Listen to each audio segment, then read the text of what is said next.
So moving forward, let us start understanding what is GSTR1 is all about. ठीक है, तो देखिए GST के अंदर जो ये 3 रिटर्न्स जो इम्पोर्टेंट हैं, इसके अलावा भी बहुत सारी रिटर्न्स हैं, ऐसा नहीं है, बट ये 3 सबसे इम्पोर्टेंट हैं। टीडीएस, टीसीएस और भी जो रिटर्न्स आती हैं वो will take a separate course for that, because वो छोटी छोटी बहुत सारी चीजें हैं उनमें, राइट। और ओवरव्यू तो आपको यहाँ से मिल ही जाएगा, अदरवाइज यू कैन जब आप उनके बारे में पढ़ेंगे ऑनलाइन तब भी आप समझ सकते हैं, it's not that difficult. But इनका जो प्रोसेस है वो थोड़ा इन डेप्थ है और समझने वाला है, और कैसे इनको फाइल करना है दैट इज वेरी इंपॉर्टेंट। तो जीएसटीआर 1 और 3B इनमें क्या डिफरेंस होता है, सबसे पहले मैं आपको ये बता देता हूँ। GSTR 1 basically it includes the data for your sales. इसमें सिर्फ सेल्स का डेटा जाता है, यानी कि जो भी कंपनी ने सेल की, राइट, उसका invoice wise detail you have to file under GSTR1, right.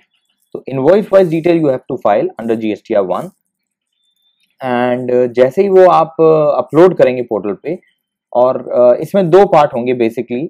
अभी मैं आपको एक बेसिक आउटलाइन दे रहा हूँ। तो 2 पार्ट होते हैं। जैसे सपोज मेरे पास कोई भी कस्टमर आता है कुछ खरीदने, मैं उसको बिल बना के देता हूँ। तो 2 ऑप्शन हो सकते हैं, या तो वो कहता है अपना जीएसटी नंबर हमें देगा, हम उसका जीएसटी नंबर बिल पे लिखेंगे और उसको बिल दे देंगे। तो वो जो उसका जीएसटी नंबर है, उस जीएसटी नंबर के साथ we have to upload the invoice on the GST portal, right. तो इस केस को हम कहेंगे B2B, business to business service. ये B2B सर्विस दी आपने, एक बिजनेस ने दूसरे बिजनेस को सर्विस दी, बिकॉज उसने जीएसटी नंबर दिया अपना। अगर कोई रिटेल कस्टमर आता है, जैसे कि मैं अपने घर के लिए सामान खरीदने चाहता हूँ और मैंने जीएसटी नंबर नहीं है मेरा, तो मैं जाके वहां पर सिर्फ सामान खरीद लाता हूँ और जीएसटी नंबर नहीं देता हूँ अपना, तो उसे कहते हैं business to consumer, B2C, business to consumer service. तो बेसिकली इनवॉइस की डिटेल्स ऐसे 2 पार्ट्स में डिवाइड होती है, और दोनों पार्ट्स अपलोड किए जाते हैं पोर्टल पे। बिजनेस टू बिजनेस को कितना सेल हुआ, बिजनेस टू कंज्यूमर को कितना सेल हुआ, और invoice wise detail, invoice number wise detail आपको पूरी की पूरी अपलोड करनी पड़ेगी। अब इसका पर्पस क्या है जीएसटीआर1 का?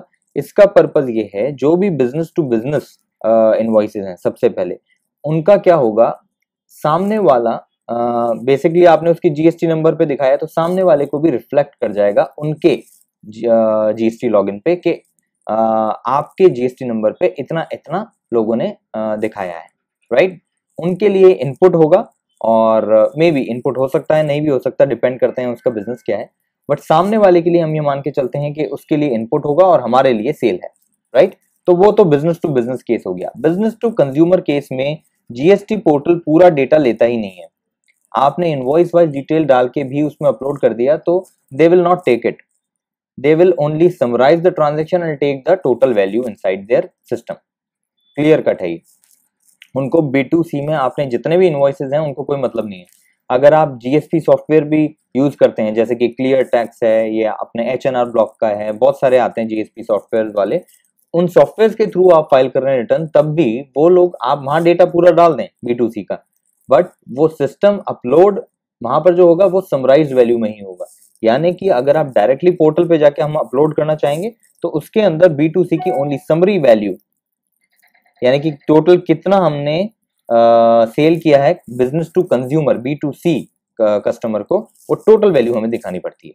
ओके, तो ये GSTR1 बेसिकली सेल का डेटा मांगता है कि आपने कितनी सेल की पर्टिकुलर मंथ में, पर्टिकुलर क्वार्टर में। क्वार्टरली रिटर्न छोटे वेंडर्स को भरनी होती है, और मंथली बड़े 1.5 करोड़ टर्नओवर से ऊपर जिनका होता है उनको भरनी पड़ती है एनुअली। तो मंथ वाइज रिटर्न की हम बात करेंगे, बिकॉज हम कंपनीज के बारे में बात कर रहे हैं। तो GSTR1 मंथली बेसिस पे भरनी पड़ेगी, और उसमें इनवॉइस वाइज डेटा उस मंथ का, रिस्पेक्टिव मंथ का डाल के आपको अपलोड करना है जीएसटी पोर्टल पे। ये तो GSTR1 के लिए। नाउ GSTR3B क्या होता है?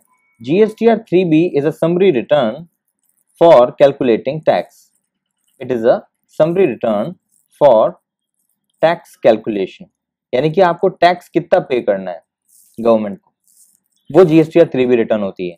इसके अंदर बेसिकली सेल की समरी जाती है, टोटल सेल आपने जो बताई एज पर GSTR1 उससे मैच करके इसमें जाएगी कि टोटल सेल कितनी हुई है आपकी, लेस इसमें से माइनस हो जाते हैं input credits, sorry sale summary, then tax on sale summary.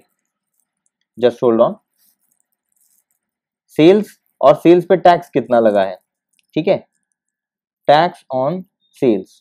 तो लेट्स से कि एक महीने में आपकी टैक्स की लायबिलिटी आ गई 10 लाख, राइट। इसमें से माइनस हो जाता है input credits. Now input credit क्या होता है? इनपुट क्रेडिट मींस जो भी आप परचेज करके ला रहे हैं for the purpose of your business, आपने बिजनेस चलाने के लिए जो भी परचेज की वो आपका इनपुट क्रेडिट होता है। ये नॉर्मल भाषा है, ठीक है। अब इसके अंदर बहुत सारे प्लस माइनस होते हैं। जैसे कोई कंपनी अगर कोई अपने एम्प्लॉयज के लिए परचेज करके कोई चीज लाती है या एम्प्लॉयज को सर्विस देने के लिए लाती है, तो उस चीज का इनपुट क्रेडिट, उस पे जो टैक्स पे करके आई, that is called the input credit, जिसको हम इनपुट क्रेडिट यहाँ बोल रहे हैं। तो उस चीज का इनपुट क्रेडिट कंपनी नहीं ले सकती अगर वो एम्प्लॉयज के लिए उसने काम किया है, बट अपने बिजनेस से रिलेटेड किया है, यानी कि outward supplies. For an example मैं बात करता हूं, जैसे कि लेट अस से एक होटल है और होटल में क्या सर्व करते हैं? रूम सर्विस होती है, मतलब रूम्स दिए जाते हैं गेस्ट को, और फूड बेवरेज रेस्टोरेंट की सर्विस होती है। तो यानी कि जो हम परचेज करके ला रहे हैं रेस्टोरेंट में खाना बनाने के लिए सामान, और जो हम रूम्स में बेडशीट्स और यू कैन से कर्टन्स XYZ चीजें रूम्स के लिए ला रहे हैं, उन सब पे जो हमने टैक्स पे किया उन सब का इनपुट क्रेडिट हमें मिल जाएगा।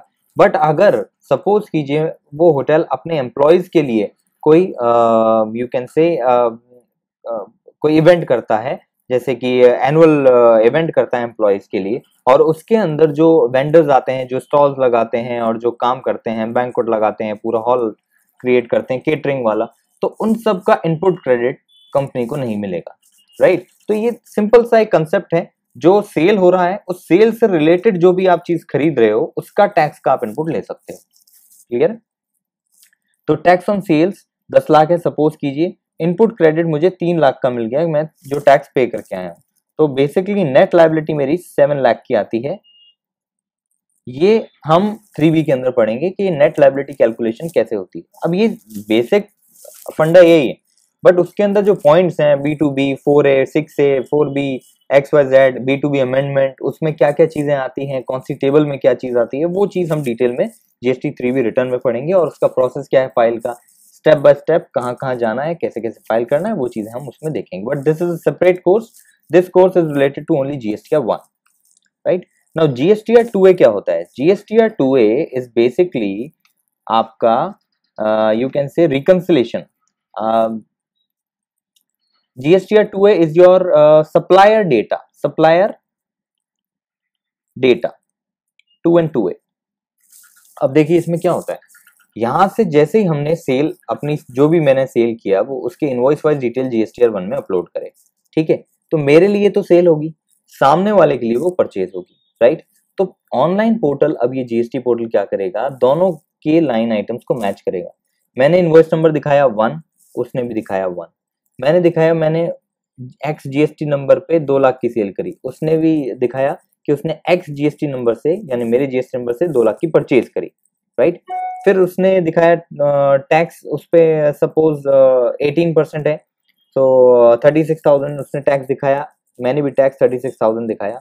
तो ऐसे ऑनलाइन पोर्टल एक एक चीज इनवॉइस वैल्यू के साथ मैच करता है, और फिर उसका इनपुट क्रेडिट अवेल किया जाता है। यानी कि इनपुट क्रेडिट ये मिलता जब है जब आपको ऑनलाइन दिख रहा है।